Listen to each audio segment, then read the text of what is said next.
આમ પર ઘણા બધા ફૂલ હોય, હે ને, જાત જાતના ફ્લાવર ઉગાડેલા હોય, ગુલાબ ને, મોગરો ને, જાસૂદ ને.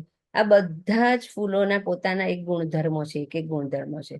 અને એ ફૂલો તમારા શરીર માટે બહુ જ ફાયદો કરે છે. તો બીજું કંઈ નહીં ખબર હોય તો કંઈ વાંધો નહીં. જે ફૂલ હોય જેમાં સારી સુગંધ આવે છે, અને તમે ઓળખો એવા, તમે નથી જાણતા એવા ફૂલની સુગંધ લેવા નહીં જતા. કેમ કે અજાણતા કોઈ જંગલી ફૂલને સૂંઘી લીધું તો એ ફાયદા કરતા નુકસાન પણ કરે. પણ તમે જેને ઓળખો છો એવા ફૂલની સુગંધ લો. એરોમા થેરપી, હે ને, એન્જોય ધ એરોમા થેરપી. તમે ગૂગલ પર સર્ચ કરજો, કેટલા બધા એને કોસ્ટ છે એરોમા થેરપીની. અને તમને ખબર પણ નથી અંદર શું છે ને શું નહીં. આપણે એ વિષયમાં પડવું નથી, પણ આપણે અહીંયા ફ્રીમાં એરોમા થેરપી લેવાની છે. આમ તમે સૂંઘશો ને એટલે મસ્ત આમ તન મન તાજું થઈ જશે. મોગરો આમ સરસ ખીલેલો હોય અને તે સુગંધ શ્વાસમાં જાય, એ બ્રેઇન સુધી પહોંચે અને કેવું સરસ તાજું માજું થઈ જાય.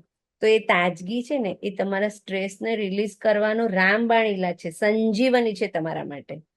આ જે તાજી સુગંધ તમારામાં જાય છે ને બ્રેઇનમાં, એ બીજા બધા તો બહુ જ ફાયદા છે એરોમા થેરપી, પણ સૌથી મોટો ફાયદો છે કે તમારા ડિપ્રેશનમાં તમારા સ્ટ્રેસ રિલીઝ કરવાનો બહુ જ ફાયદો કરે છે.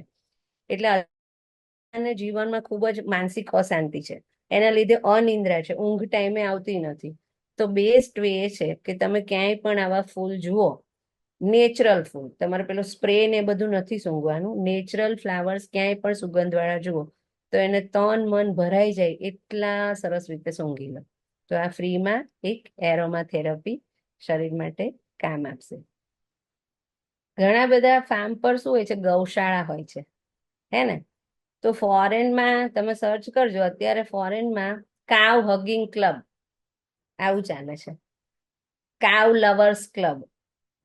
તો ત્યાં ગાયને આમ ભેટવાનું, 1 કલાક તમને ગાય સાથે રમવા દે, એને ભેટવા દે, એને ટચ કરવા દે, તો એના $4 થી માંડીને $400 સુધીનો ચાર્જ છે. અને અહીંયા આપણે સાવ ફ્રીમાં છે, તો પણ આપણે દૂર ભાગીએ છીએ. તો ગાય માતા એ આપણી માનું સ્થાન છે, આપણી જન